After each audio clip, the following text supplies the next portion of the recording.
Greetings, friends, and welcome back to another episode of Dreamscapes. Today we have guest dreamer Cesar Cardona from LA, California. He is a I can never read my own handwriting. It's chicken scratch. This is it's like a secret code. I could have my notes. No one can read it either. He's a public speaker and co-host on a new podcast that just came out this week, or it'll be last week by the time this one airs. Sorry. It is Beauty in the Break. And that, it's a break is in snapping the spaghetti. But it doesn't have anything to do with spaghetti. That image just came to my mind. This is a terrible introduction. We're doing it. You can find him at CesarCardona.com. We're going to get right back to him in 2 seconds. For my part, would you kindly like, share, and subscribe? Tell your friends. Always looking for new dreamers. You don't have to be anybody special. You don't have to have a podcast of your own. I do video game streams. Whoa, we lost him. I'm going to keep going while he comes back. I do video game streams Monday through Friday, 5 p.m. to 8 p.m. Pacific. And he's coming back. It's all good. I'm still doing the introduction. This episode of Dreamscapes brought to you in part by one of my 17 currently available works of historical dream literature. It is ABC Book 3, and it is entitled Oniro Chronologia, Volume 1, part of a 3-volume set, an anthology of shorter works of historical dream literature that I did not want to leave out of my catalog. So, of course, you can find all this and more at BenjaminTheDreamWizard.com, including downloadable MP3s of this very podcast, an encyclopedia, lots of cool links to I've done interviews on other people's shows. They're on the media tab. And last but not least, if you'd head on over to BenjaminTheDreamWizard.locals.com, that's where I'm trying to build a community free to join, attached to my local account. You don't even have to give me any money. Just it's one of the great ways to reach out and let me know you have a dream to share. So that is enough out of me. Cesar, we got you back. Thank you. Yes, I'm back. Can you hear me, by the way? I can hear you. I hear you. I see you. Everything's good. And Fantastic. So what a lot of guests don't know, and I keep forgetting to tell them, is that when I'm doing all that spiel, your rectangle on that side is covered with, here's my book, here's my webpage. It shows those images, so they won't even see you were gone. They'll just hear the dee-doot. That's okay. It's okay. Got it. Okay. Well, thank you for coming back. Thank you for being here and offering us your time.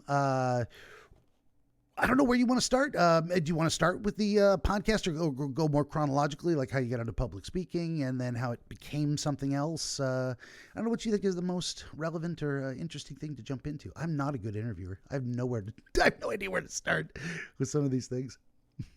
Yeah, let's start from the spot of I'm having trouble hearing in my own self now. All of a sudden, I don't know what's going on. No. Ever since I got dropped down and came back in, I can't hear a thing. Anything actually. You can hear me though, you said, right? I do. Yeah, you're coming through loud and clear. 1 2 1 2. Yeah, for sure. So strange. I don't know. You might have to go back into the audio settings and pick the right output again. I don't know. For some people, Discord's it's like a dream. They hit one button and everything just flows magically. And other people, it's like you have errors and we don't know why. And it's just a weird thing. Might leave this in too. I can't hear a thing at all for some strange reason. Oh no! Am I completely mute, or it's just very soft? It's very soft, and then I can't hear me whatsoever with these headphones on top of it. You should be able to. Yeah. While we do this, did I just disconnect and come back in? Can I do that? Try it again. Yeah.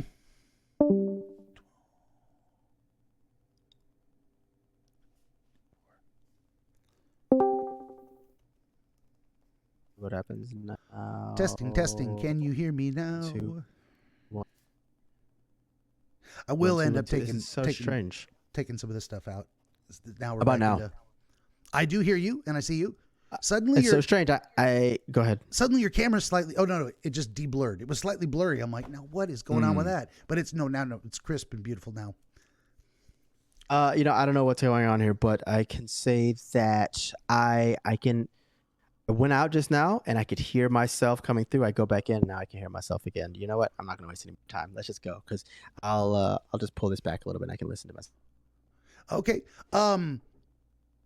You are coming through loud and clear. The recording is going to be beautiful. If it's not going to mess with you too much, you can hear me. You can understand my questions. We can have a conversation. It seems. I sure can. Okay, good. No, well, that's good. We'll fuck it. We'll do it live. We'll make it work. Well said. Yeah. Okay. So you were gonna I The was whole asking. spiel on who I was and how I got here. Yeah, kind of. And you were about to tell me where you wanted to start. What came to mind as a good jumping off point. So I'll shut up and listen. Yeah, I would say starting in a good spot would be first thing first. Like you said, The Beauty and the Break is a new show that just came out. It is a show about resilience during tough times in the world. My partner, Foster Wilson, and I are telling these stories. She is a poet and a postpartum doula. I'm a public speaker. And we come from very opposite worlds. And we're sharing our personal stories about resilience and strength during the times that seem to be the worst for an individual. So please, if anybody's interested in that, start there. But backtracking it from maybe the beginning, talking about her and I being so opposite. She went to college and she grew up in like her father is a psychologist. He's very renowned psychologist in OCD and anxiety, Reed Wilson, and he raised her in North Carolina. Went to NYU, was in acting, and moved to New York and then California. I was from Jacksonville, Florida. I'm a black man, Spanish man.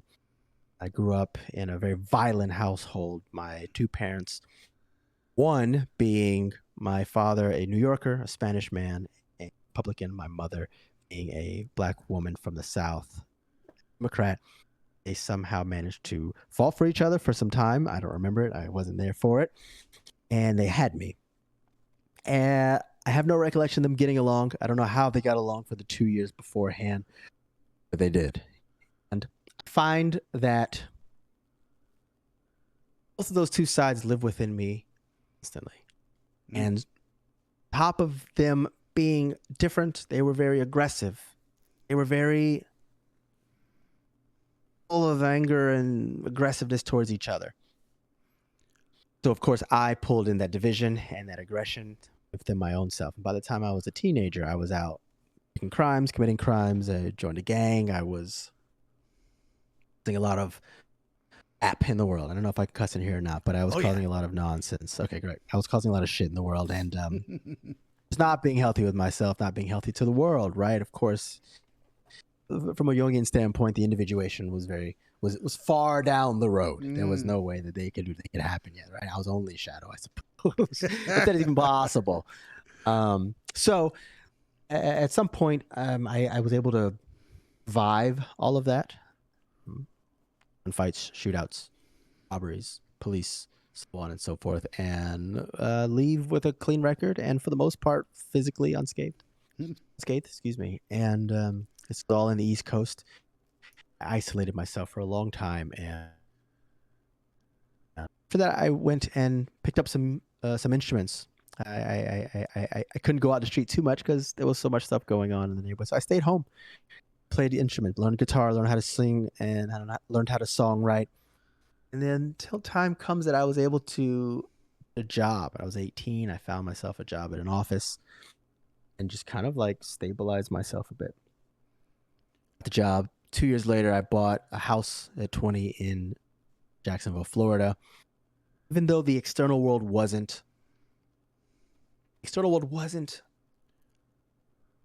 harmful or scary anymore or dangerous, the internal world of my life was still dark. I still had not dealt with the stuff I grew up with, the trauma, the violence, the aggression, the division, the isolation. I didn't deal with any of that stuff. By the way, not here to blame my parents whatsoever. I just understand the cause of it. To blame them is going to bring anger in my body. I'm not here for that. Yeah.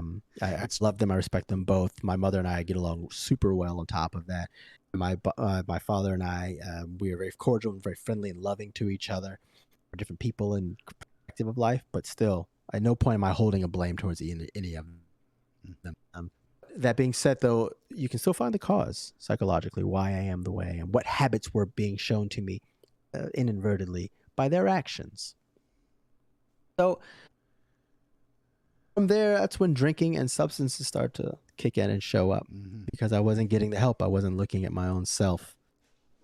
And because I was super isolated, and this is just a me thing. I'm not putting this on anybody else, but because I felt alone in the world, I therefore projected it out into the mystery of the world and assumed that I was alone there too. So I was a very strict and devout, even atheist, a very materialistic, reductionist-based atheist. Now, again, that's me. I've seen atheism appeal and bring the best out of some people. I'm talking about me. Didn't work for me. Time goes, I move over to Los Angeles. I drove 3,000 miles to the West Coast. Didn't know anybody. Never been here before. Slept in my car for about 2 weeks. And I drove around, looked for apartments. Realized pretty quickly how fast the city moves, so I had to make some modifications to find a place if I needed to. But in the meantime, I was going out to bars and meeting people. And I started meeting women. And women would be like, oh, you can stay with me for a couple of days. I'll help you find a place. And I was just found ways to pay them back in particular ways. And at some point, I got to finding a place in a certain part of the valley. And because this woman that I had been staying with for a little bit, she's fantastic. And we're still good friends now. He found a place for me. He goes, you might want to try this. I go to this place. I walk in there. It's a great apartment. It's just one room for rent. These two guys, this married couple, both of them, they had a spare room in a condo. And I walk in, and I'm a big Beethoven fan, and they had a bust of Bach, and I was like, oh, great, this might be the place, right? To quote with David Byrne, this could be the place. And so I move in there. This is 2014. I moved my stuff in, which, by the way, was everything I could fit in a 2010 Hyundai Santa Fe crossover. If it doesn't know what kind of car that is. Move in, walk out to the main street. I look on the main road. I see this restaurant, this kind of diner-style restaurant in the valley. Look at it, and I go, I'm going to go get myself a job there. I walk in, order some food, talk to the manager, ask me if he's hiring. He says he might be. I gave him my resume. I kept going in there, kept talking to him. They hired me. A job. And I spent my life trying to figure out everything here without knowing anybody. Eventually, fast forward to me being a boxing trainer for about 8 to 9 years, which I still am at a degree now, but public speaking is my job. And long story made short. This is technically the short version. Yeah. There was a lot of the substances in the drinking and the womanizing and the sleeping around and the not even as womanizing, just promiscuity regardless of gender, just being all over the place, the unhealthy sense, and also again participating in the escapism of substances and alcohol and so on and so forth, whatever can keep me away from my own self, right? Until finally it all comes crashing. At that point, all those versions of yourself energetically, it's almost like they get together and say, oh, you're trying to take him down too, right? Oh, great. I got a guy who's doing the same thing. Let's all meet up together. Let's build this thing and let's take this guy out. And it happened. I was in this just terrible, terrible, terrible accident. And it made me really look at the actions of my life. What's that phrase that Jung says?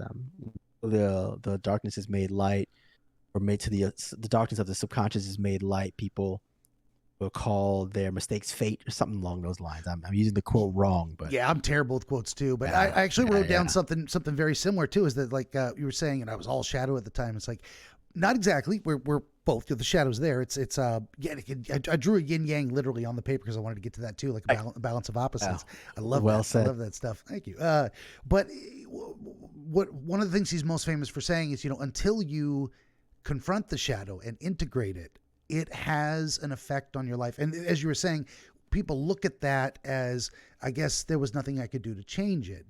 Look at it like fate. It absolutely, because it is exerting influence, but it's a hidden influence because we haven't chosen to look, because it's uncomfortable and painful and it's a lot of work to integrate. And you just got to realize you're a complex system, physically and psychologically and emotionally and all these things too. There's so many inputs. Well, a lot of great things you said too about, I know we're like temporarily pausing your story to like have a conversation about it, but then we'll get back to like, how did you meet your podcast partner, that kind of thing too. But, some of the thoughts that's you, again, like I was telling you a minute ago that I cut out or whatever. I just ramble when people bring me a dream, I ramble my thoughts and I have that explosion of the, the word cloud association, word cloud. That happens too. So, okay, let me stop there because now I'm explaining my process, which let me just do the process. Welcome to my brain. We go from being little children where our parents are godlike beings. They can do things we have no comprehension of. They have total control of our lives. They're like, but then growing up is the process of realizing, oh shit, my parents are only human too.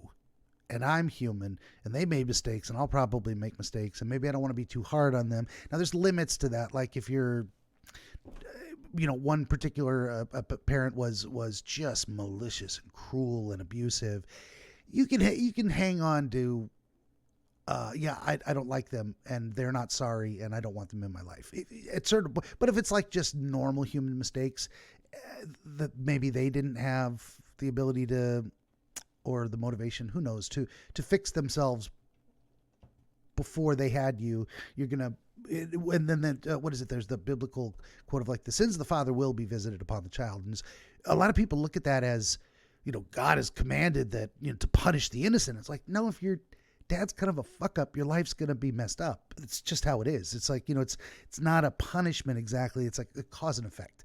So, but part of, what is it? We get resentful in our teens, I think, of like going, who are these people running my life? They're not gods. I thought they were, but I've shattered that illusion. Now I have to start learning to see them as human, which means it's complicated. And then you got to get around to, can I forgive them for their mistakes? And then can I forgive myself? A lot of that is built in. So a lot of times if you can't forgive your parents, you hang on to your, a lot of that blame and self-doubt and stuff lives with you too. Not always. That you can forgive your parents and not forgive yourself too. There's also that I'm not as good as they were. That happens sometimes. But then also you were, as you were saying, your chosen lifestyle, and part of it was to not do the soul searching. Maybe you're living a bit too much in the fast and loose and living for the moment in the day and not planning for the future as much, and maybe drinking too much and maybe sleeping around too much and all these things where it's like, then you have those moments where it's like all of those things come to a head.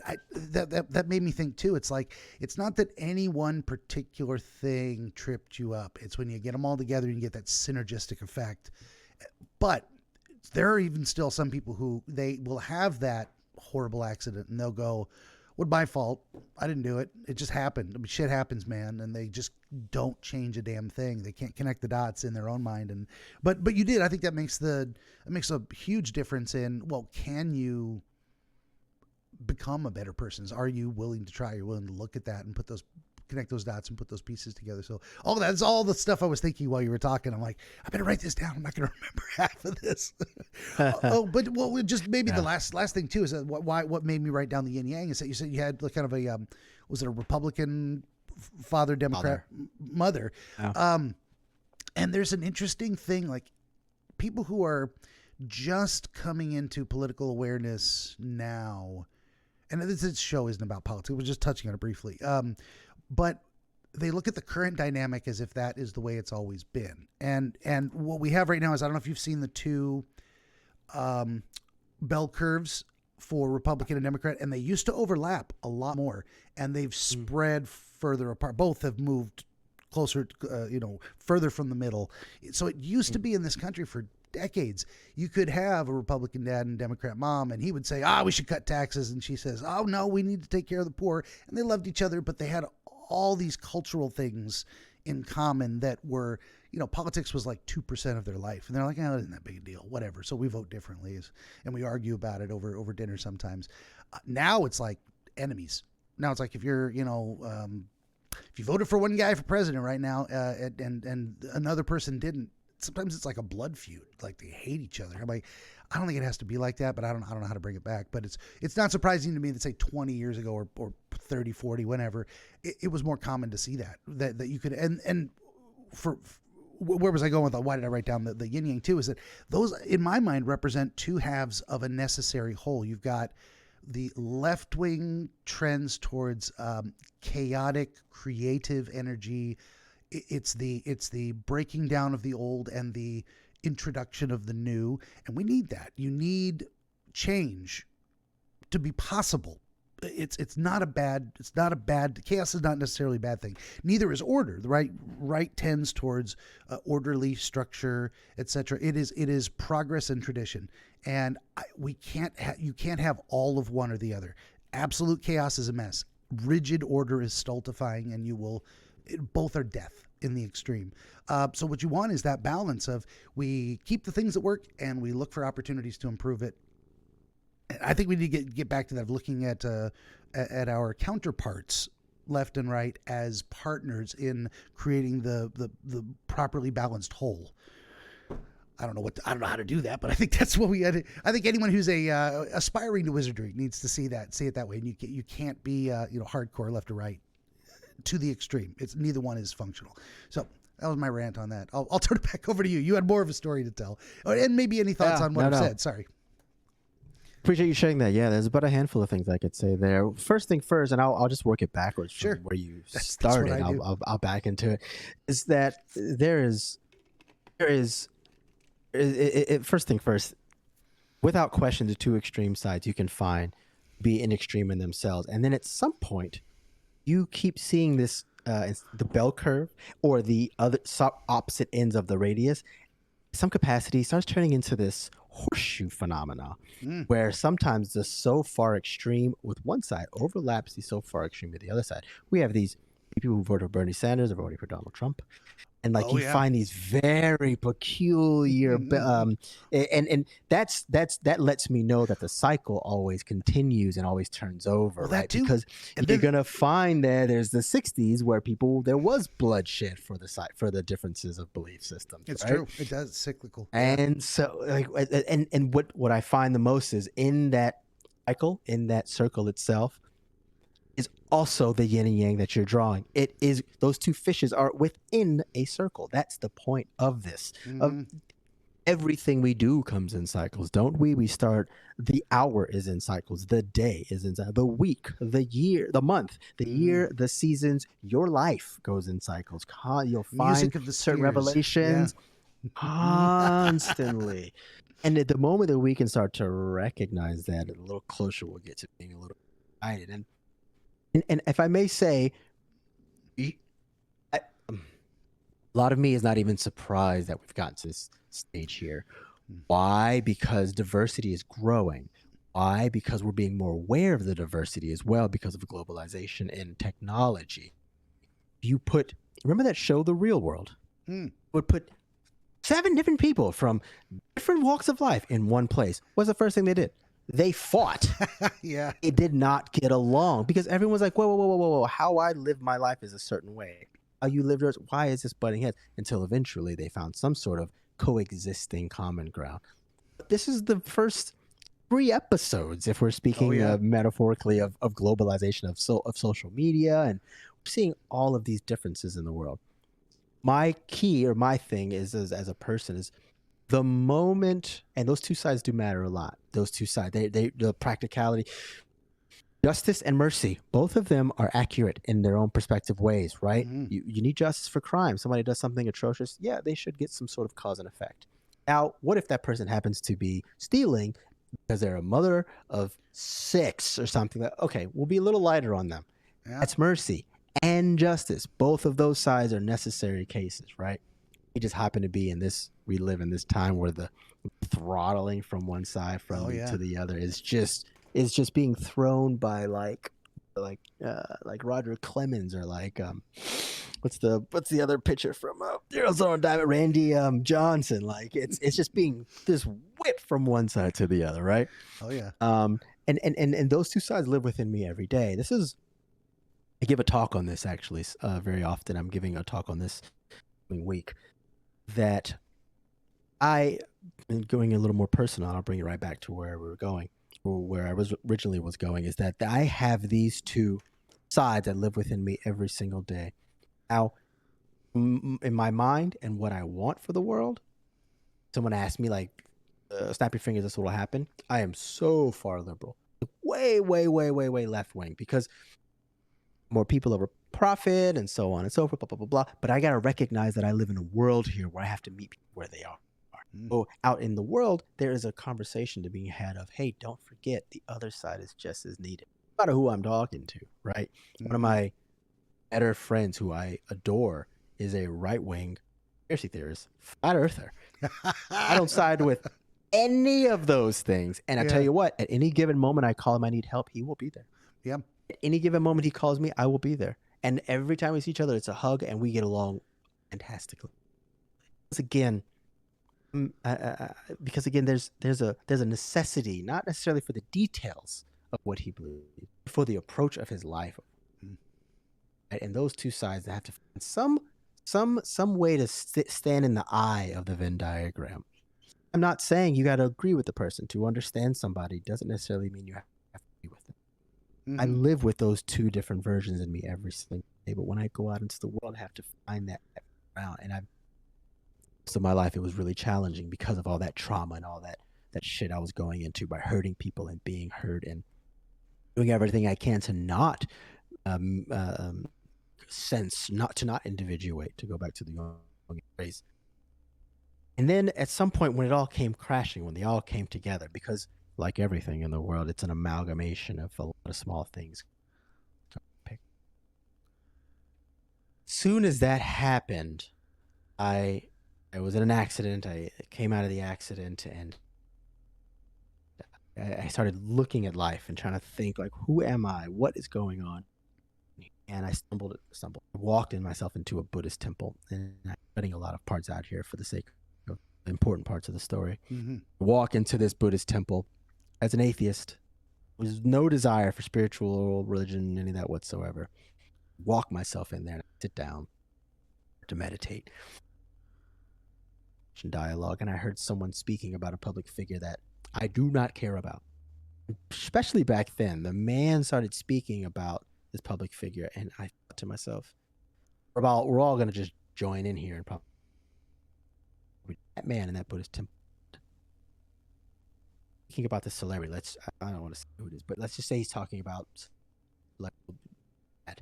He goes, Chad, it must be my first real experience, somebody in my life, by the way, my first real experience of looking at someone who doesn't like another person, and instead of thinking of how many ways they can bring them, I just looked at them and said, where are they hurting? Now I'm 20 at the time, 28 years old.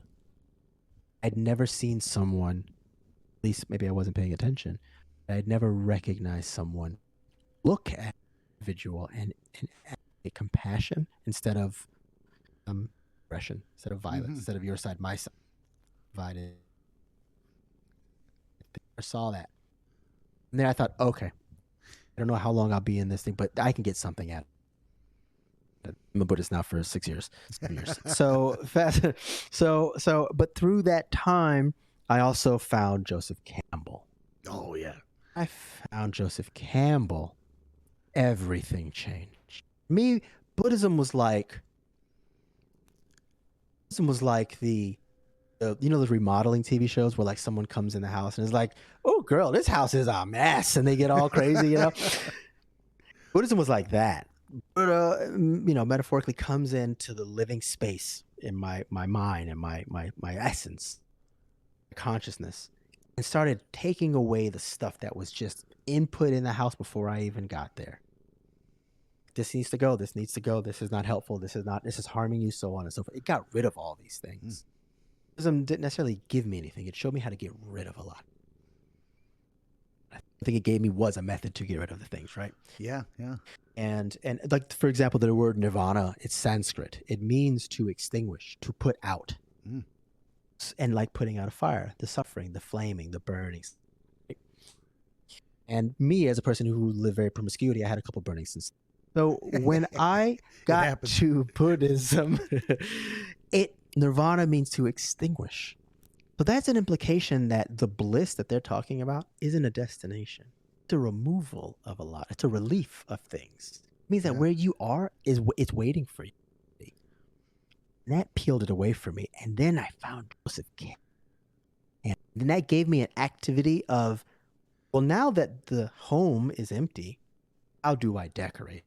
And then in comes interior decorator Campbell. He's like, "This is how you do it," and he just gave me this, just this. Oh my goodness! Just recognizing the totality, the unifiedness of the thread that connects us all in every which way, from storytelling to myth to religion to folk tale to movies to technology and so on and so forth. And I started seeing that in the world. It also opened me up to, and this is a great thing about Buddhism also, none of us Buddhists care if you want to go practice and read other stuff. Go read the other stuff. Have a great time. So I could read the Upanishads. I could read all the old religions that I had pushed away because I was seeing it in a different light by way of Joseph Campbell. It just rocked me open. I just was like, how did I miss this? The key was in my pocket. I pulled this key out and I opened this door, and the entire universe is here for me to see. And I go walk, and then I go, and I was an actor at the time. I went to the Beverly Hills Playhouse in Los Angeles. Finished this play, and this woman walks up to me and says, "Do you know who Joseph Campbell is?" I go, "Yeah, I do, actually." She goes, I am going to a Joseph Campbell roundtable if you're interested. It's in Encino, which is a city over from where I live. I live in Sherman Oaks. And I go, "Yeah, sure, I'd love to go." Fast forward to me going to this roundtable a couple years later because the pandemic happened, but they brought it back once it came. So the pandemic was, the quarantine was over. Go to this roundtable. I get a notice that this is going on. I'm preparing myself to go because I'm stoked for this, right? The speaker, his name is Rebecca Armstrong. She is a teacher. She taught at the University of Illinois. She did a bunch of classes there, and she is also a storyteller on her own. What's more, and what's most important in my opinion, and for the sake of this story, is that the last 2 decades of Joseph Campbell's life, she knew him. Wow. Personally. He would go on lectures and stay at her family's house with her. She was younger. She's a teenager, in teens and early 20s. And when he would tour in that area and be there for a week or so, he would stay at their home. So they would have breakfast together and all this stuff, I'm walking in there and I'm like, this lady knew the man, from 1972 till he passed away in 87. He gives her talk. It's a fantastic talk. She's full of life. She's got that very go see the old woman in the forest, or the old witch in the forest, the oracle, right? Neo goes see the oracle somewhere far away. She's got that vibe. She's full of life, and she's just like vital, and so on and so forth.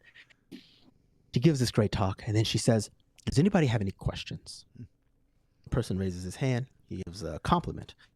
Other person raises her hand. She asks a question. They have a bit of a back and forth. And then I raise my hand and I say, something you said about the thread reminds me of, and I start going into what the thread means. I go through Theseus and the Minotaur, and then I go through the fates, right, with the thread that comes out, and the fact that we thread in every mythological story that we have, right? And then in this current stage of life that we have, also in the quantum field, understanding what protons and neutrons all break down to, or something called string theory, right? We are connected here in this conversation over the internet. We have Indra's net, and it goes on and on and on. The word of Theseus and the Minotaur, the thread that Ariadne gives him, is called the clue. I named my band Caesar and the Clue. And I say this to her to say that the thread is what connects us all together. And she goes, "Stop right there." He says, "Do you all see what he just did?" This is the part of me I'm bragging on myself a little bit, and I'm not much of a bragger for my own self, but this is something that I will stand with forever. He goes, "This man took the metaphor, saw it as many places as possible, recognized the symbolism, applied it to himself, and then applied it to the rest of the world. That's genius. You, sir, be standing here next." I was not a public speaker at the time. So that means that when she said it to me, I'm already fucking sweating bullets, right? She turns over to the host and she points back to me and says, "This is your next speaker." And after the talk, she gives me her phone number and we start to connect. And she mentors me on public speaking. She lives in the Midwest. I live in LA. So she couldn't help me with any connections around here in particular, but help me guide and carve out how and what I can speak about and who I am. And when I went out to try to find speaking jobs, and because in LA, you got to have, something to show for yourself already. Yeah. Have any of that. I'm not a public speaker. Connections or a musician portfolio here. that wows them. Yeah. Something, right. And Yeah. I totally see why. I understand why. There's a trust thing. There's a whole bunch of stuff. It makes sense why it's that way. However, I'm not a person, especially now, that's going to wait on anybody else. So I rented a event space not too far from where I live. Rented it for 2 hours. Invited about 30 of my friends, built a talk that I wanted to talk about. My girlfriend, my partner, she was a film director for a while. So she shot it from camera, B camera, like a TED Talk. I brought a mic, synced that together, gave the talk, then chopped it up and then shared it and promoted it out to places via email as if I had been giving a talk already. Mm-hmm. That was June of this last year. Oh. My first speaking gig was in September. This Sunday will be my 14th speaking job. Very nice. I went through the entirety of my life here just now to say a handful of things. One, to introduce myself, obviously. Two, to give you a metric fuck ton of information, because I can feel you already like holding on to like 5 pens because you want to go in there, right? Yeah. I totally get it. I get it. And then 3, what's more is to say that, like Beethoven, to go back to him, in the same manner in which Beethoven to Heiligenstadt write the letters to his brothers because he was thinking about killing himself. Mm-hmm. The darkest of his days. He still participated and went through that darkness because he didn't know he had a belief that there was something waiting for him on the other side. In the same manner, for my life, I have put this tattoo on my wrist of this E flat major C minor signature, which is the symphony that Beethoven wrote during that time. Remind myself on the other side of any darkness, and I'm saying this now directly to you listening, whoever's listening. The other side of the darkness awaits the best version of yourself. Mm-hmm. And as a man who grew up in a horrible, sad childhood, who grew up in a horrible teenage years of just stress and misery and anger, who was in a terrible accident in his 20s, who found a way to himself, I don't deserve any of this. I should be dead. Maybe I should kill myself. Ability to still participate in that darkness got me to this side here. Mm-hmm. Say with complete 100% authenticity, was absolutely worth every dark moment I've gotten to this side here. Oh, yeah. No, that's great stuff. A very long way of saying all that. Yeah. No. I think it's a valuable lesson, too, because, well, speaking of storytelling, and this is a theme that comes up over and over again, there is no gold without the dragon. The dragon hoards the gold. That's the idea that the struggle you have to overcome contains the benefit. And you got to go into the dark forest to find the dragon, to get the gold, to bring it back. And that hero's journey type of thing is, I think we've got a curse in modernity where we know so much and it's also meaningless in a lot of ways. What do I mean by that? It's like people have forgotten these old lessons. It's like our lives are so comfortable that we forget that struggle is the way. And I don't mean what am I trying to say? I don't mean looking for trouble. What I mean is that in order to get something, you got to go and get it. You got to do something. We don't have things. We're a little too complacent. We don't have things dropped in our lap, and a lot of it is perspective. It's like, so I think if it was more commonly known that there is a cycle and that it's normal to have cloudy vision and fear in the dark forest, that these are not signs that something's wrong. It's like, that's what it means to travel through that space, physically, mentally, and that there will be, in some ways, anything worth having is worth, it requires struggle, it requires fighting for it, requires effort invested to create, to cause it to happen. I think if more people had that perspective, they'd feel better about their lives. They're like, this stuff I'm going through is not abnormal. This is actually perfectly normal. This is the human condition. So you don't have to feel like, you don't have to try to escape it. In a way, you can embrace it and say, here we go again. This is a thing. I'm going into the dark forest again, and probably, damn it, I got to slay another dragon. Fuck. But at least you know what you're doing, and you know why, and you know that it's worthwhile. And then picking the right forest to enter, picking the right challenge to encounter, making sure the dragon isn't so big that it just eats you. I mean, a lot of people do that. We'll set our expectations too high for those kind of things. There's so many fantastic metaphors, and I love the Greek stories too. There's a book series I want to get around to writing after I'm done with a few more dream books, and it'll be a wizard's guide to X, Y, and Z. I'm going to start with a wizard's guide to Aesop's fables. Around the same time for wow, fantastic! I love those stories. And I was gonna say the thing for what you're talking about of like, here I go again. I was like, there's my next tattoo is gonna be the phrase Hic Saltus. The actual like leap here, jump here. You know that Aesop fable where the guy's talking about he like jumped from one island to the next and the next island and so on and so forth, and then it's the other man says, well, here is another leap, jump here, which is to say, all right, when you feel like you can't go anymore, this is your leap. This is your jump. It's from an Aesop fable. Well, okay, two things. I have a terrible memory, so I might have read that story and forgotten about it. But what I found in researching for this book is that I'm like, okay, let me look up Aesop's fables. And when you look into it, there's some 350, like a bunch of them. And a lot of them have been, scholars say, who knows, added later and attributed to Aesop that weren't part of this. So what is actually an Aesop's fable? Is it a category of stories that fit the theme, or are they the stories actually written by? Was there even actually literally an Aesop? They think there probably was.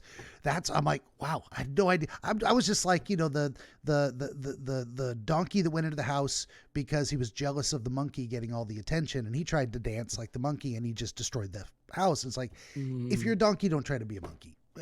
That kind of a lesson, understand what you are and work with your strengths. Well, then that's the kind of thing I want to do. Well, okay. All of that to say, I guess I'm so sidetrackable.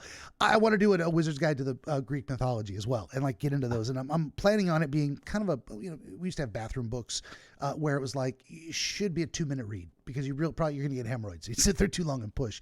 So it should be on one page, the story, and on the facing page, a brief psychological explanation. What does it mean, the fox and the sour grapes? Why did the fox say that, and what does it mean about the human condition? So anyway, that's a plan. And that's very beautiful. Thank you. That's what I'm trying to bring. Do me a favor. I don't know when that's going to be. Sorry to cut you off, my man. But as soon as, whenever that happens, please, I would love it if you let me know. I'll keep your contact information. My memory's terrible, but I will try it. It's probably a few years off because I'm very slow getting around. I've got about 17 dream books right now, and I've got about 4 or 5 more I want to throw in there. And then I think I'm done with that, just for now. And then I should probably look into more modern research, things published after, and then write a more original work on, A Wizard's Guide to Dream Interpretation. I'm going to get around to that eventually, but probably practice with the other ones. That's it too. It's about picking. Like, I'm most confident with the Aesop stories because I've been a big fan all my life, and I know many of them by heart. Not all of them, of course. Rereading it was fast. I'm like, I forgot about the story of the eagles. And never mind. Pick a dragon you can slay. Pick a small one. So I'll start with that book and work my way Greek mythology, probably most comfortable. And then eventually, you'd think I would start with the dream interpretation thing, but I have no idea really how I do what I do. That I'm watching myself do a thing intuitively that just seems to flow naturally. And that doesn't make such a great book. Step 1, be a wizard. Go ahead, do it. Like, okay, well, what does that mean? How do you do that? Like, I don't know yet. I think I'm going to figure it out at some point. But so that's actually a more difficult struggle for me, is figuring out how to explain what I do. I have no idea. Hopefully, I keep all these notes, and hopefully someday I'll be able to go back through them and go, oh, I see how my process developed. I see as it revealed itself in a way is kind of how I roll. So. Anyway. Sure, you eventually find those patterns. You can find them, and you have all of his back stock. So I'm sure you could find that. I think it's going to happen. I would be surprised if you didn't, honestly. Right? I don't think I'm going to wait till I have actually had 1,000 interviews, because that may take another 10 years. So we'll see. And this one, she's got to, You got to move, baby. It's time to do the thing. Her name is actually Baby. When we first brought her home and she was tiny, our niece, my wife and I, she was about 3 years old, and she was a big fan of Justin Bieber. And so when she saw this cat, she said, "Oh, baby!" Like, because she loved that song, my gosh. "Baby." Oh, and she would sing, sing along with it badly. That's so adorable. So her name is actually Baby. Baby girl. Wow. Come on, you got to move. Okay, because we're. I just looked at the clock. We've got plenty of time, but I think we should probably transition into the dream thing. We'll get that. Do it. Get that going. Absolutely. Yeah. What do we got here? Let me put. I got smart. It took me over a year or more to realize I should probably put timestamps on these so I can go back and find reinventing the wheel. That would help. As I was saying. Yeah, sure. I think that would help. Right. So as per my usual process, I'm going to shut up and listen. Our friend Caesar's going to tell us his dream from beginning to end, kind of like a narrative. Whatever you got is fine, and then we'll talk about it and see what we can do. So I'm ready when you are. Benjamin the Dream Wizard wants to help you pierce the veil of night and shine the light of understanding upon the mystery of dreams. Every episode of his Dreamscapes program features real dreamers gifted with rare insight into their nocturnal visions. New Dreamscapes episodes appear every week on YouTube, Rumble, Odyssey, and other video hosting platforms, as well as free audiobooks exploring the psychological principles which inform our dream experience, and much, much more. To join the wizard as a guest, reach out across more than a dozen social media platforms and through the contact page at benjaminthedreamwizard.com, where you will also find the wizard's growing catalog of historical dream literature available on Amazon, documenting the wisdom and wonder of exploration into the world of dreams over the past 2,000 years. That's Benjamin the Dream Wizard on YouTube and at benjaminthedreamwizard.com.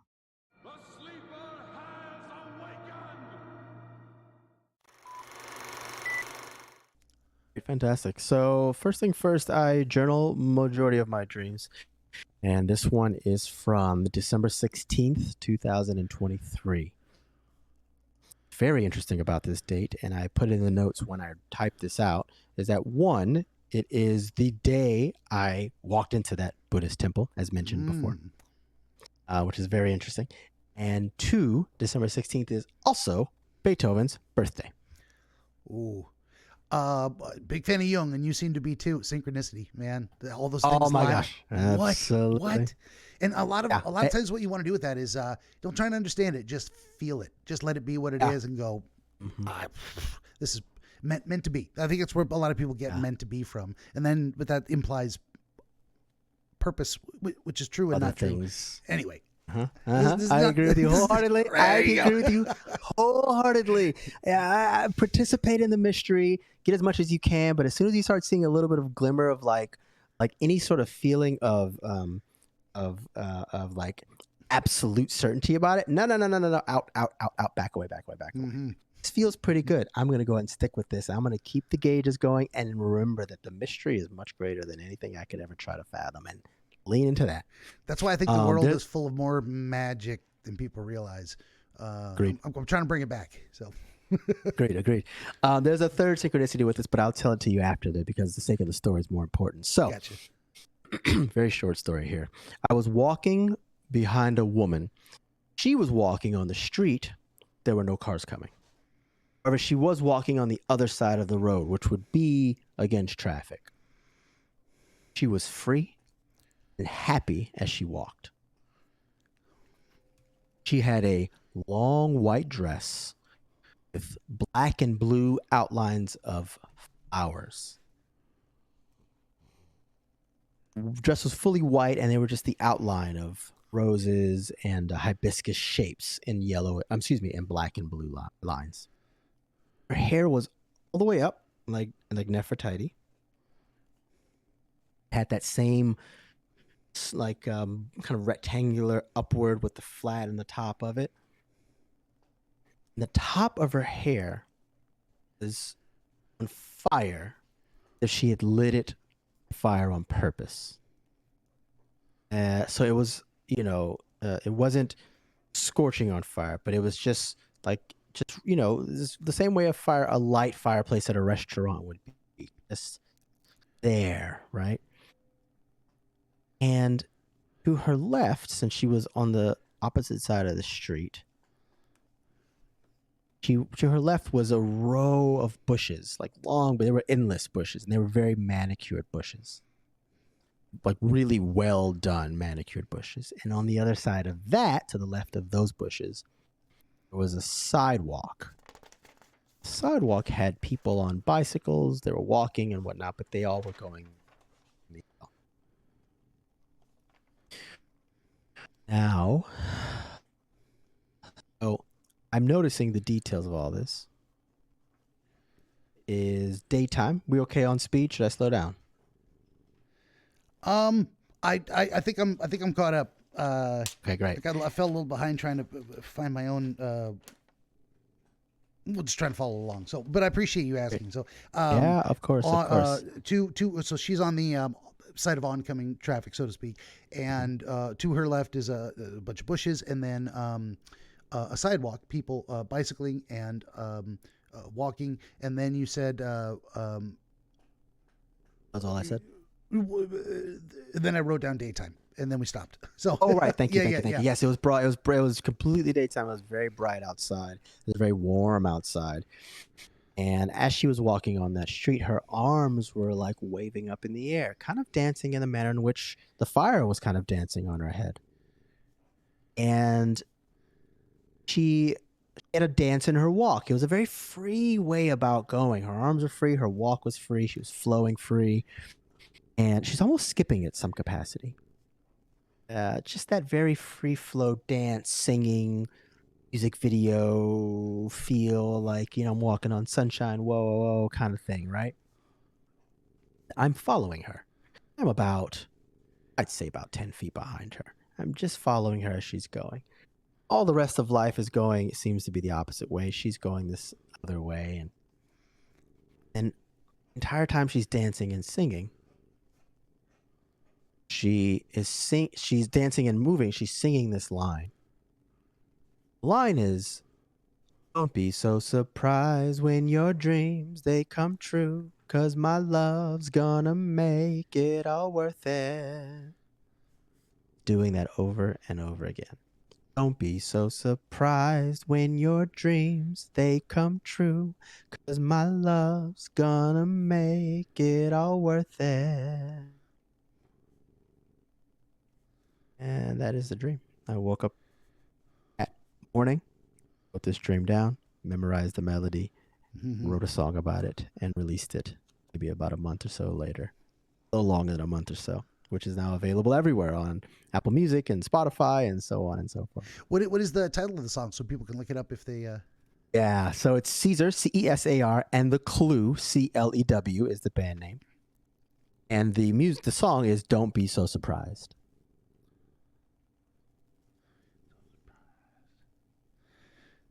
Okay, I'm gonna go listen to it. The third synchronicity of it is that the very next day I matched and met my partner that I'm. Wow, you hit a grand conjunction, like an alignment of the stars. There are moments in life that yeah. There are moments in life that happen like that where, so just like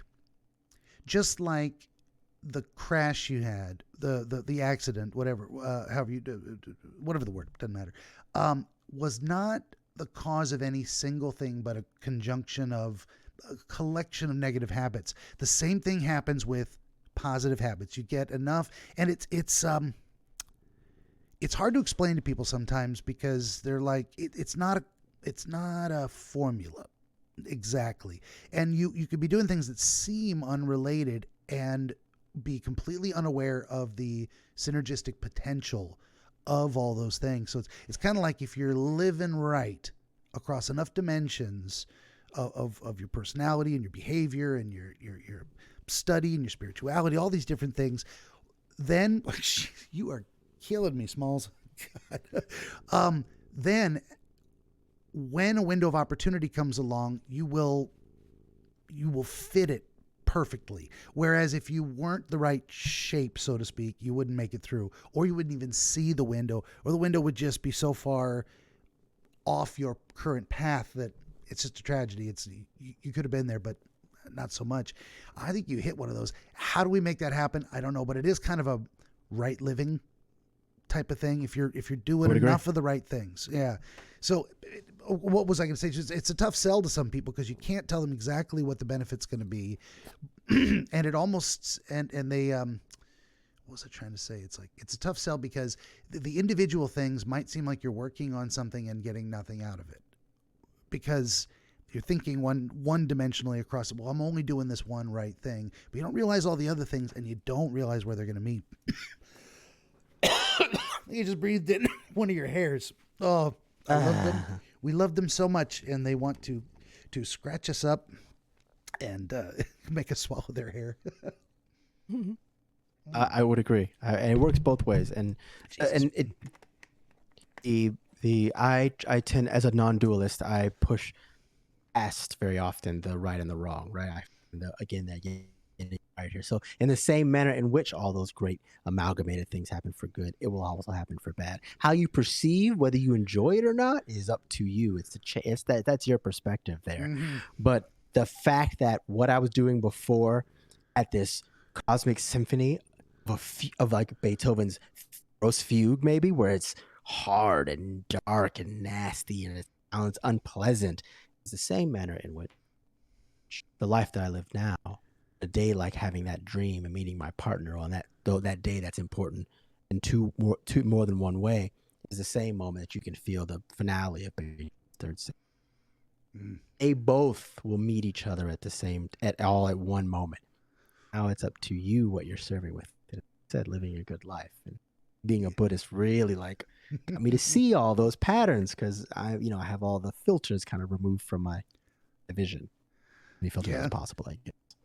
It almost blows me away that more people aren't mystics in a way that more people don't see how magical the world is. And I'm using, the same word I used before, and I can't explain it either. And I don't even know what I'm trying to say, but I'm surprised that people aren't as blown away as I am by things like that they take it either dismissively or for granted or invest it with no meaning of like, I don't know, shit happens and sometimes good things happen. What are you going to do? And I'm like, okay, you're right. That's your life. That's how you roll. I'm not, whatever, and I'm not whatever, like whatever do, but like, you do you. That's fair enough. But whatever's working for you at this juncture here. Yeah. It's also their own journey too. And it's true. Revelation's going to show up in the experience of them. There's almost nothing you can give them that's going to vitalize them in the way that their own experience will. Oh yeah. And nothing was going to make me capable of understanding what I understand today 20 years ago. It just wasn't going to happen. Yeah. Even if someone had told me all the things I'm saying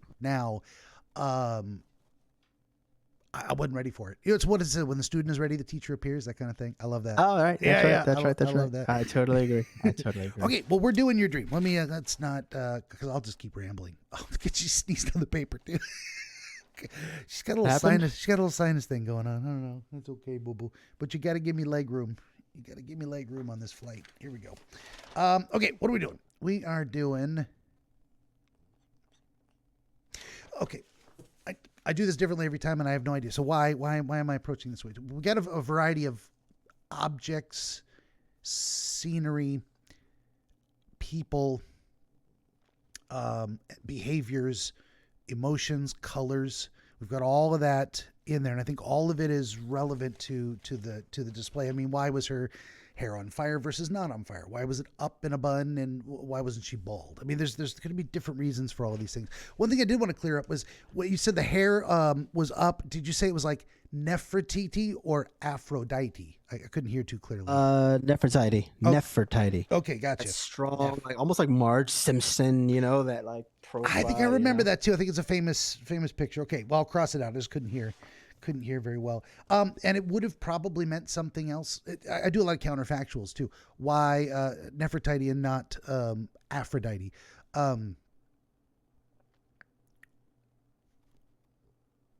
Well, why? That's the question. It would mean something else if it was say the goddess of love versus, and she was a queen, an Egyptian queen. Do I have that right? Nefertiti? Yeah. Nefertiti was, yeah. Yeah, that's okay. Testing my memory here. I should start. I'm questioning myself too. No, that's okay. I mean, if that's the image you've got in your mind and you're, let's see, even if you are completely wrong, it's not wrong in your dream. Whatever you, let's say I thought a guy was an actor and he wasn't. He was a welder. But in my dream, he was an actor, and that's how I thought of him because that's what I believed him to be. Then it's true. Then it still makes sense. So, and it's really weird. It's like, what is it? People question, because I've talked to a lot of folks, and they very often question their thoughts and feelings and knowing in a dream. So if I say, what is it? What's the example? There was a man, and he was there to kill me. Well, how do you know? I just know. That's the setup. Yeah. Your brain just knows things. Well said. And it's not. That's one of my fascinating things about dreams. Continue. Yeah. No, absolutely. And it says that feeling is as real as the visual because neither of them are present.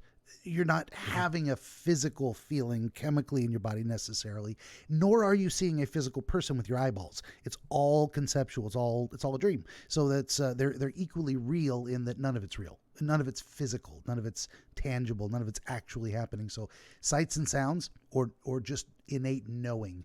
Because we do that to ourselves too. A lot of dreams are not do it to ourselves. We have the capacity to run thought experiments, and a lot of our dreams are thought experiments. Well, what if I consider this type of scenario? And you just draw the box around the scenario, you put all the elements of the scenario in it, and you play it out in your mind, and you see what happens. And it's like thinking through a problem. So I'll go all over the place today. That's great. That's actually fantastic. That helps. What was I going to say? Oh no, I was so happy with my own. I got a big smile with my internal state, and I lost what I was going to say. Dreams not being real, but shit, what was I just saying before I tangentized myself? That it could be, it's real for me, and if it's real, wow, just gone.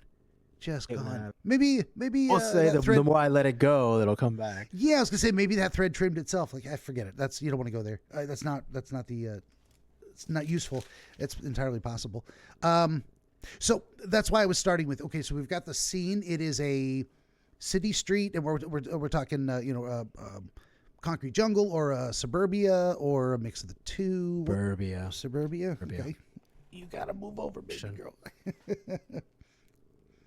No, and that's fine. And you may not really, it may not have been, I'm just trying to see it through your eyes. So it may not have been an important detail until we get around to it. So suburban street, and it's, street. She has got some claws. I can't pet you constantly. You got to stop. I'm going to eat your ear. So yeah, it might have, okay, why suburban? Well, it says something about how you're framing the experience, the environment you put it into.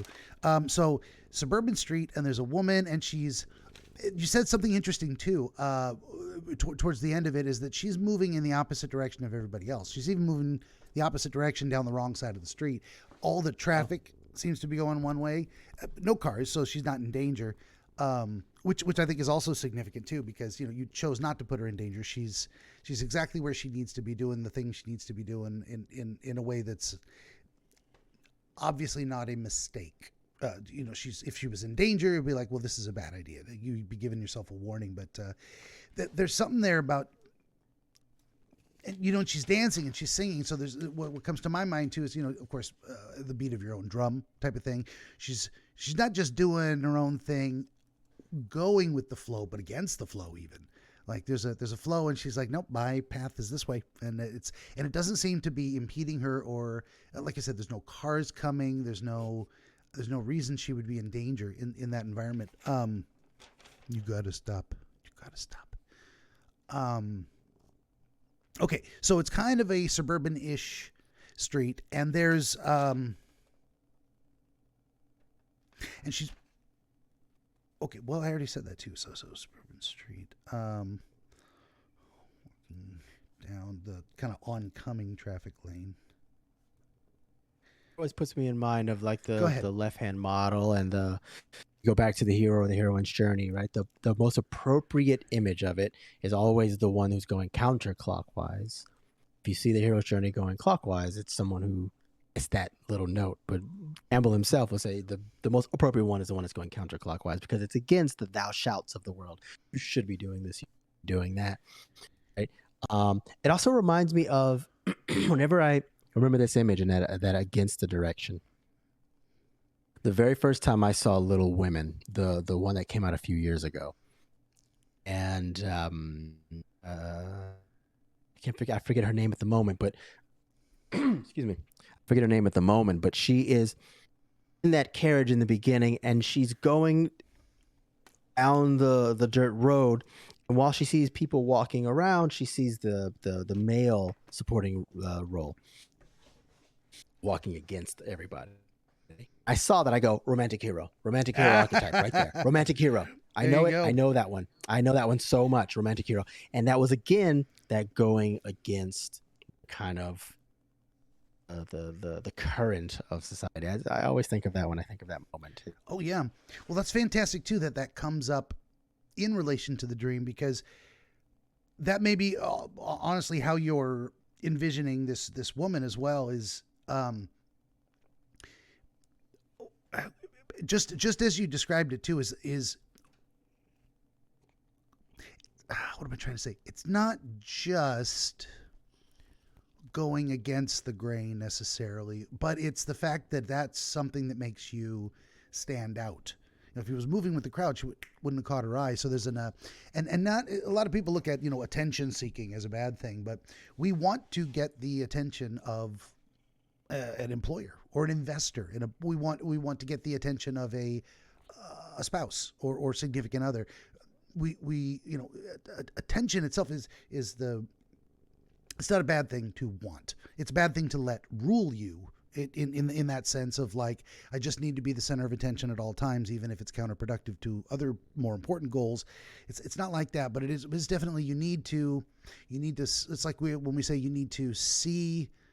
The first step to whatever is admitting there's a problem. So first you got to see there's something there that is not working or could be fixed, and then you can do it. But also on the flip side of it is you need to be able to see opportunities for improvement or the opportunity for a relationship,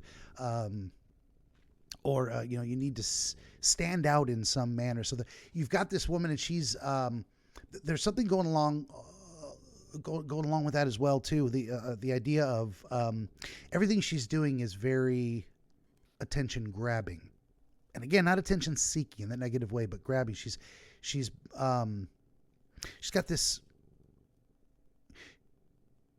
She's conspicuous in place, wrong side of the road. She's conspicuous in behavior and dress and fire on her head. Like everything is like a beacon, like a lighthouse almost. Like, look at me. So it seems like she was very much there or placed there to deliver a message about what she's doing, and ultimately a message of encouragement. I was also going to say you'd be amazed at how many of these stories in my 17 currently available works of historical dream literature are stories about people who had inventions, solutions to problems of all kinds come to them in their dreams, and sometimes specific phrasing. And then you've got the famous, Samuel Taylor Coleridge woke up and, in Xanadu did Kubla Khan a stately pleasure dome decree, and wrote the whole thing out, and he would have written more if it wasn't fading fast. Right. My gosh. But yeah, the whole thing composed in his sleep, and he woke up with the words. And I mean, what's the difference between our brain doing that when we're asleep and when we're awake? It's not much, actually. But that you can have those experiences and dreams, and that they can be intense and raw. The accessing of it as well is one of the difference things. The accessing of it is one of the dividing. This is the delta. Accessing that sort of space in waking life and accessing it in dream life, there's a delta between that too, because it is really, really like you're getting shown free content in your dreams, movies, Right. You can't choose, and you can't choose. You can't plan on it, but you star in them. Definitely star in them, and you get a bunch of stuff from it. Sitting in your waking life, there's an effort you have to take to kind of peel away the logic of things and find those sort of amazing inventions, those sort of amazing melodies, those sort of amazing lines, and like the only real difference for me is just the ability to access whatever gate that's being blocked here from waking life to dream life. Mm-hmm. That you can tap in. If I could live in this, not necessarily exactly in this state, but I could just get a little closer to the hypnagogic state while I'm awake. I would just be thrilled for that. Yeah. So yeah. The accessing is what I'm saying is really important. For sure. And I just had a thought while you were describing that too. And it's like, what is going on here? And I mean, of course, we're trying to figure that out. But like in this specific scenario, because we know a lot of times I'll try to get to the end of the dream experience before I talk about, okay, now tell me about what's happening in your life at that time the dream was happening. We try and relate them, but we're doing a mishmash. This is all, I have no process. This is what we do. We just go with the flow. What came to me was, because you had this tremendous synchronicity of all these different events, and we were talking about it from the perspective of preparing yourself to take advantage of opportunity when it arrives. You can't force opportunities to happen. You can mold yourself into someone who is ready for opportunity. So what came to me just a moment ago, as we were talking about, was listening to you, is the idea that it's entirely possible your subconscious was putting together this idea of the grand conjunction is coming. And it may not have happened that day, but it just happened to happen that day. But it seems like there were at least elements of yourself that knew roads were converging. And so what occurred to me was, like the idea of subconscious knew good things were coming soon because this convergence was about to occur. So the next thought was like, okay, now what do we do with that information? We could stop there and say, well, that's the dream. That's what I was trying to tell you. Thanks for calling, but I think it might also be useful to say, if that's what the dream was trying to communicate, that good things are coming. And it really was. I mean, don't be surprised when your dreams come true. The lyrics, all of it. It might also then be useful to look at the woman in the scenario, the dream itself, to try and identify what those roads were. What am I trying to say? How do we make this useful to you? Is like, so if these were all positive things heading towards a convergence, and then bam, through the doors wide open for opportunity when it arrived, understanding what those roads were, understanding what elements of yourself to lean into in the future, because those are the things that open the door to where you're at now, and they can open another door further down the road, or throw it open wider, or open a different door. I don't know if that makes. I'm going to stop right there and say, am I making any sense? Yeah, no, it does. It does. I love the question of what do we do with that. That's one of the biggest things that. Yeah. If I'm a very actionable person. Like, what are we saying? What are we thinking? I have a lot of information here. How do we put it in the right order to make it actionable? In the past, 5 years, 180 some odd episodes, I've been very focused on, well, let's get me able to solve the mystery in a way. Well, here's what the dream was trying to say. And lately I've been trying to say, okay, now what do you do with, how do I make that even more beneficial to the person? Not just relieve the desire to know, to understand the mystery, like, solve the mystery. Because we all loved it. We love watching the Sherlock Holmes stuff, and we want to get to the end of the hour-long CSI episode and find the killer. We're all looking for that. Put the puzzle together. Show me the picture. But lately I've been thinking, okay, now what can this person do with this? How can they carry this beyond our current conversation and not just a idle novelty? So I think, okay, well, how do we do that? So what occurred to me was looking at the woman, her behavior, her appearance, all of these things might suggest aspects of your efforts or personality to invest in further, to create more potential prosperity, whatever, however you want to phrase it. If that makes sense, I mean, even if it doesn't, we could just give it a try. But I was going somewhere with that. I was, and it's cat too. Like, I can't even read my notes.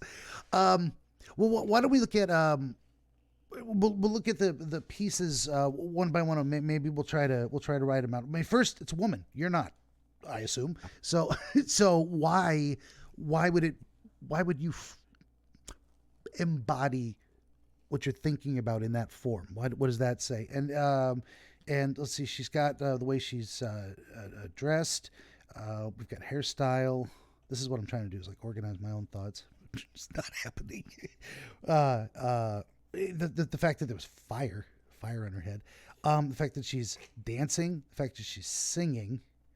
We already discussed a little bit moving against traffic, so to speak. Okay, so is that everything? What other elements about her might be descriptive? Yeah, sure. So the descriptive part for me, one, the fact that she's woman gets me straight to the anima must concept, right? Mm-hmm. I'm following her, so there's something to be said for me of That's right. making sure that I'm putting more of that feminine energy, and I am maybe in the more front of my thoughts a little bit. But considering how free and how open that is of be just the logical.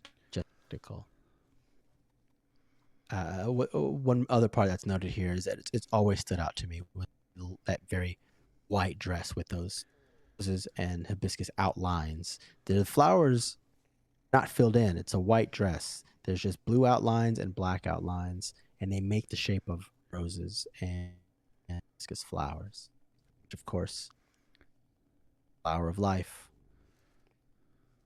bush, life-giving, nature, Mother Earth. Going right back to, and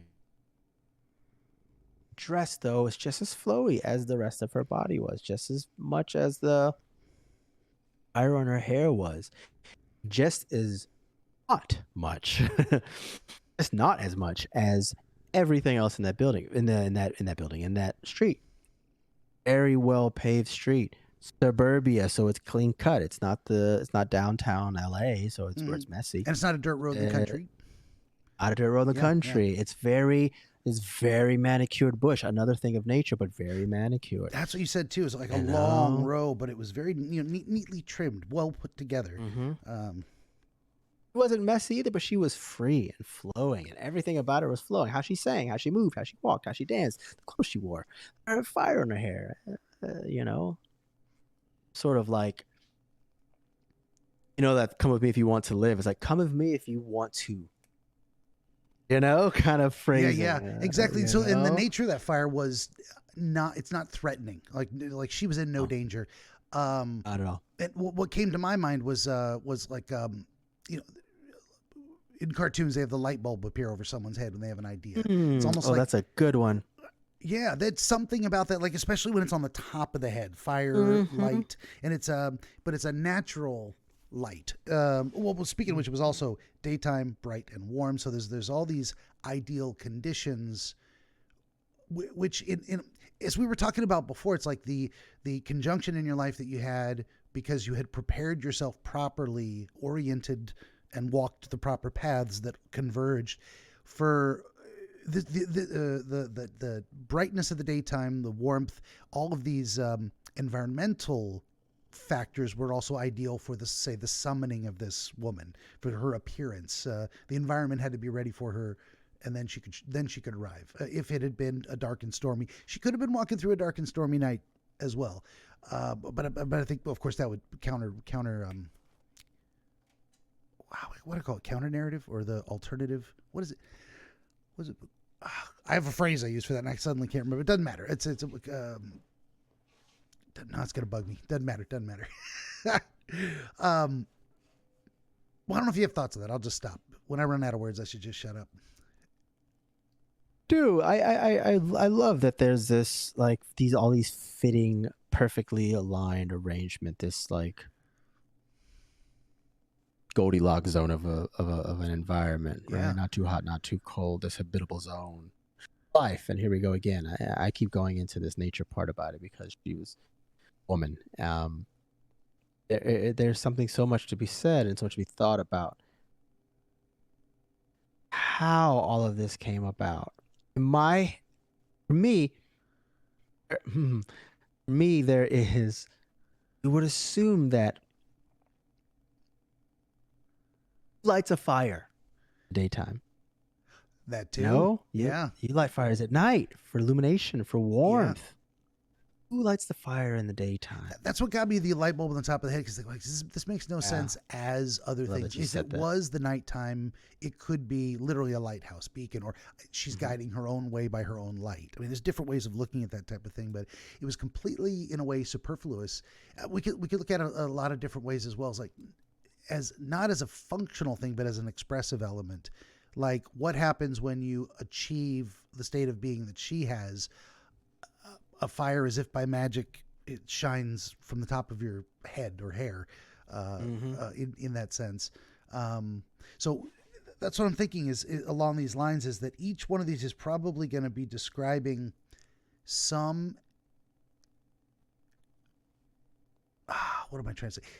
Since we have the convergence of multiple paths, there are multiple paths. There's various different things you did that you can quantify discreetly and say, this is one path in my life that is contained and describable, and there were multiple of them. So I think that's what she's representing here is all the different ways that each element that went to compose the display of her is referencing some part of you that brought you to this place. So we would want to associate, if we could, and we talked, we started on that road, and I'm just to reiterate the idea that that she is a woman, so anima, feminine energy, and that more emotive or emotion over logic in some ways, going with the feeling versus trying to think it through. So probably and I think we can look at everything she represents as something you feel to be a positive aspect of yourself. So I don't think she's representing a warning, like, hey, don't do this, but like, here, look at all the good things that you are, that brought you to the place where you are now. So embracing or leaning into feminine energy. What am I trying to say? The dress, flowy, natural. When we think of flow, I mean, water always comes to mind. We think of water as flowing as Bruce Lee said, it can flow, it can crash. Oh, that's right. It can be in a cup, it can be in a bowl, it can be in your hand. Be water. Right. Well said. I love I love that so much. There's people who said he was like a con man and just a brilliant actor, and he was never really a martial arts master. And I don't care. I think it's genius either way. I think that's an interesting thing to say. I mean, you're gonna find somebody to hate on anybody at any moment. No, it's true. Yeah, there's people. There's people say a lot of things. I mean, I was trained under Gene LaBelle as a fighter, and he met him. Never said anything like that in particular. Or whatever. We're going on and on here somewhere else. But yeah, that's what they do.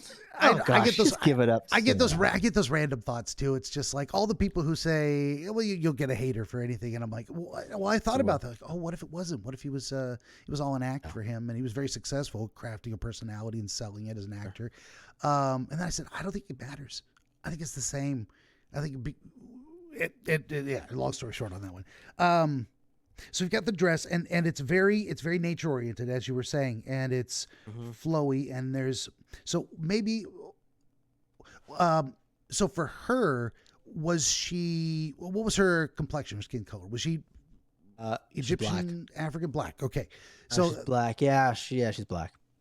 Okay, so and she very well could have been Chinese or South American or who knows what, but if we're looking at these as aspects of your path, a variety of paths, part of that is either what am I trying to say? There's something to do with the fact that she is black, of course. So I'm starting with the basics, and that is a part of you, but this wasn't specifically your mother, but it is your mother's half of you. So there is something there. Right. Yeah. This is what's in my head just now. Continue. Please say more. And also say space. I can also stop and just let you go. I just ramble till you have something to say. I appreciate that. Well said. I also want to say safe space too, considering this the climate of saying wrong things or whatever. I don't take stuff like that personal. So please feel free, especially for the sake of finding out dreams and symbolism and metaphor. Give me all the shit, man. Yeah. I'm not gonna bust out with the N-word, so it's not gonna happen. I'm not worried that much about anything else I say. on the After Hours episode of Dream Interpretation. Right, that's the bonus show you get behind the paywall. Somebody might pay to see. I honestly, just between you and me, I thought of starting an OnlyFans for my infected foot. I had an infected toenail. I was just going to put it up there. Feet pics on my OnlyFans. You asked for it. Only feets? Only feet. Yeah. Only feet. No one's going to pay for that. I was going to set it at like $100 and there'd be like 5 pictures up there. It's like, if anybody actually gave me that money, enjoy. Yeah, truly. Be surprised. I think that if you can think up a fetish, it's probably already been described. There might be someone who's like DSMW, whatever it is. Infected toenails? Where? Of course. No, that gives me the disgust response. But that is legit someone's fetish, and I feel bad for them.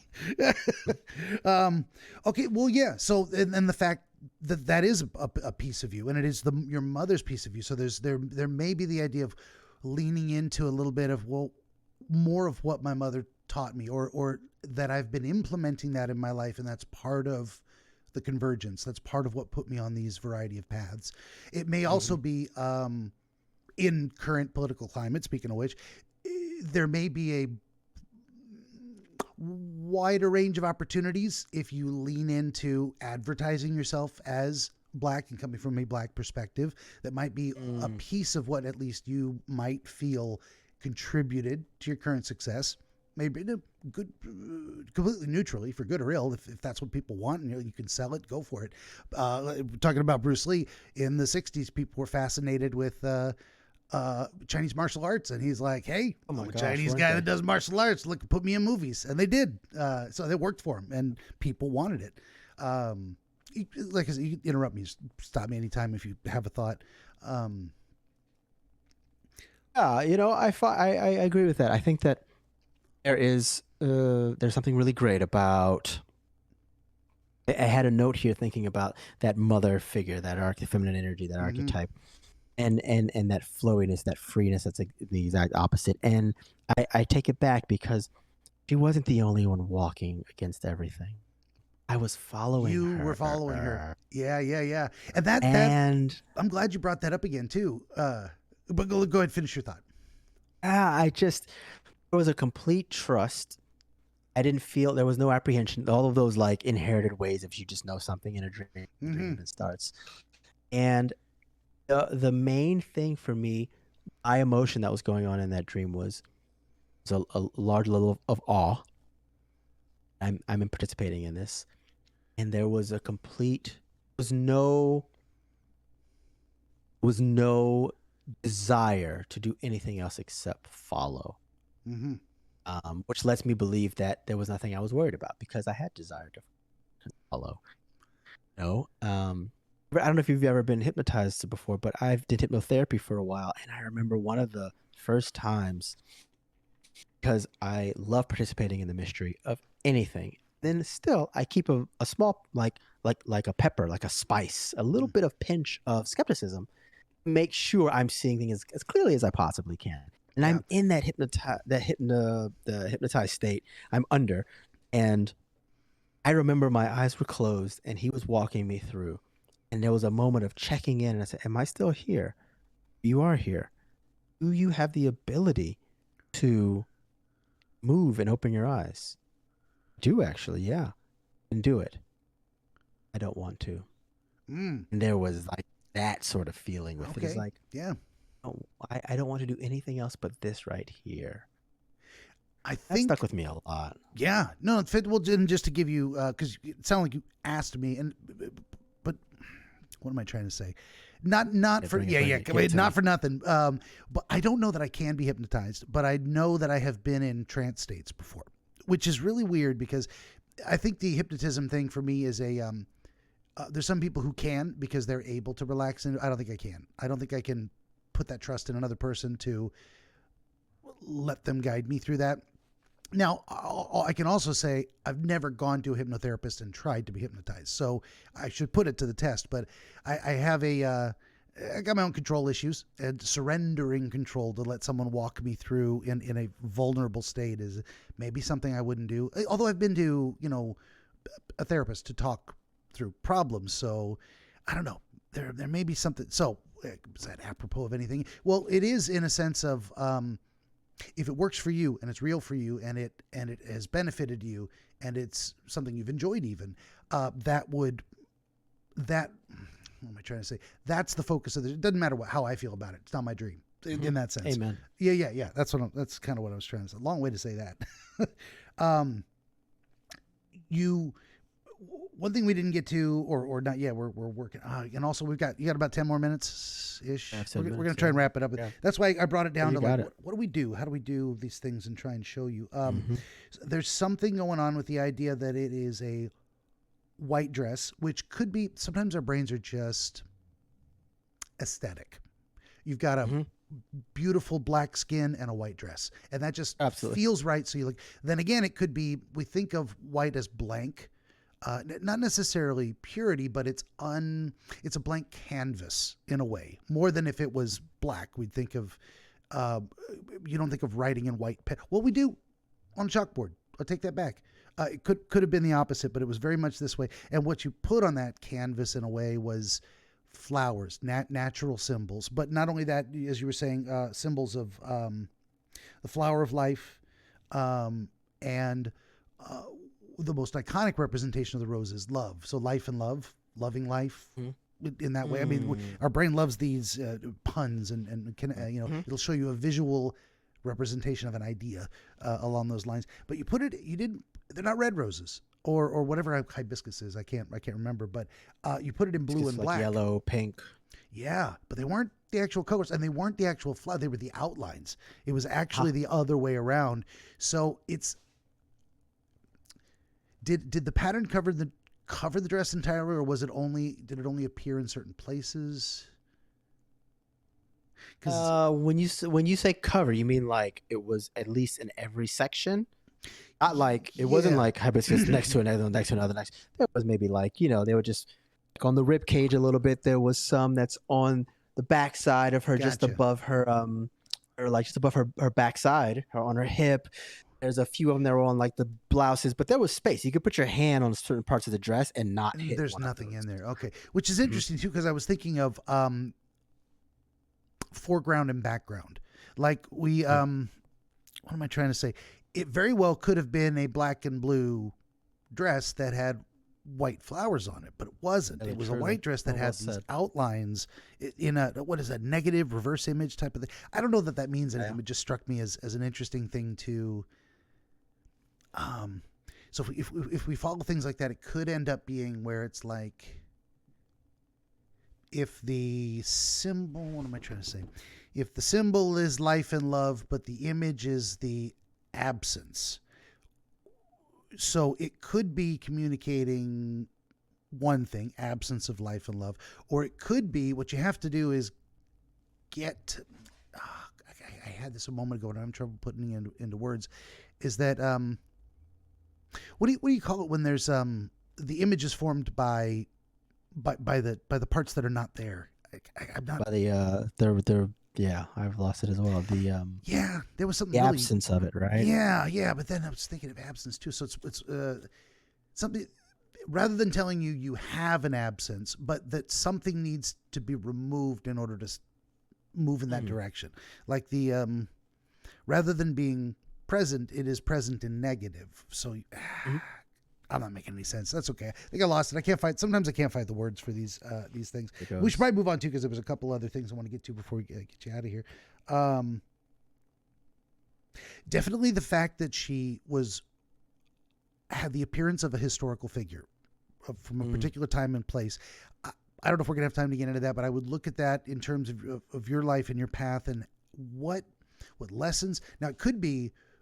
It makes tremendous sense right off the top of my head, is the idea that you have built your life. One path you followed was the study of history and historical figures and ancient stories. And so the fact that she is this one particular person from ancient history and famous through stories may represent that in general. What's it? You're showing yourself what is one reason you ended up in this positive place you're at today. You invested time and energy to understand these mythic structures throughout history, and that's been an essential building block to bring you to where you are.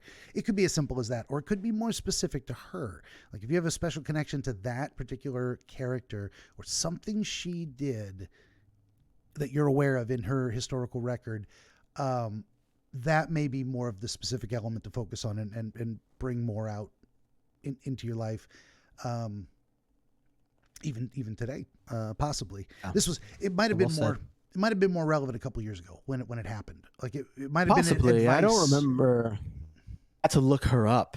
I knew the image and had to look up the image. That's how much I didn't know about her. Gotcha. Yeah. I don't remember a time reading about her of anything. If I did, nothing stuck with me because I would remember it by now. I would hold on to it. I'm really, if something hits me, I will hold on to it and I'll honor it for a little while, like live with it for a little. Thing came up in that sense from the Nefertiti, but that means either nothing did, or it means that I haven't looked her up still.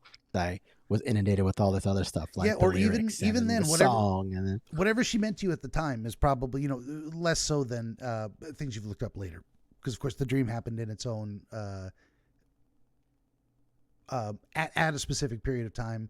So whatever you knew about her at that time, and it may have just been the image, the iconic image we've seen in a lot. I think I've seen it too. It's like this sideways profile, and you see the hair. Anyway, we spent a long time on that. And the fact that she was dancing, she was counter example. I almost had the word back. Counterfactual. That's what. So counterfactual. She was not marching. She was not floating. She was not in a car. She was not under threat by cars. But behaviorally, she was specifically dancing. So there's some association you have with dancing that, and it can be it can be physical and it can be abstract. Maybe you met someone through a dance class. And again, counterfactual, maybe or maybe not. But or it could be the idea of we dance with. We dance with a partner physically, but we also dance with ideas, and we dance to music, and dance is a metaphor for a lot of those type of things of a more natural or free way of engaging. And it didn't seem like she was doing a very choreographed routine. She was just doing her own thing, kind of spontaneous dancing. Right. Gotcha. Right. Yeah, so that definitely feels more. Oh, wow. I'm losing all the words today. I can't even. It's just still more natural. I mean, it's still, overall, it's just still more natural. Like if we're going to keep sticking with the natural, like the nature sort of thing with fire and plants and so, and she's blowing without any sort. Tell me, at what time did you see a tree blowing in the wind that blew rhythmically? It is constantly changing, moving, and going somewhere else, right? Almost never going to get the same motion twice. Even if a branch is rocking in the same direction, it's still going to be slightly different each time. Yeah, absolutely. Yeah, absolutely. I don't have much else on that part in particular. It's dance is just felt so much more so freeing, and it's not all of it, of course, but it's what really stabilized the continuous desire to follow her because of the safety I felt, the freeness that I felt, the desire to be among and with free expression, free existence, free thought, free living, free spirit, free. And I don't mean free spirit in the phrasing. I mean this, like to have your spirit being freed of the things that held you back. Absolutely. Like traffic and structure and lines and long rectangles and trimmed bushes and go this way and not that way and so on and so forth. Suburbia, USA. And as you were saying too, it's like I think it's important that you were following her and not she was following you, because we can forge our own path through the wilderness. We can carve a trail, and that's something we can put effort into. But this is more like you you saw the path in front of you and followed it rather than making the path. There's something in there. Like there's something represented by you following her, and it's a validation that she's worth following, but also that what has brought you to where you're at is something you discovered rather than created, if that makes sense. There's something in Of that. course. Yeah. Oh, so wholeheartedly, completely, 100%. Yeah, completely. That's something that I'm more of the person who tries to discover the thing rather than trying to create the thing. Like I'm great at, give me all the stuff and then I'm going to show you where like it all has these commonalities. But if I just create something, sometimes it doesn't have enough order because I'm too busy, again, in the connections. Yeah, I love that too. I want to follow the. I've posted something on Twitter a lot lately. By the way, don't follow me on Twitter. I say a lot of crazy shit. It's not. I don't want to argue with anyone, except the horrible people. But I put out, every wizard is looking for a good king. It's like as a wizard, I don't want to be the king. I don't want to tell you what to do. I don't want to rule you.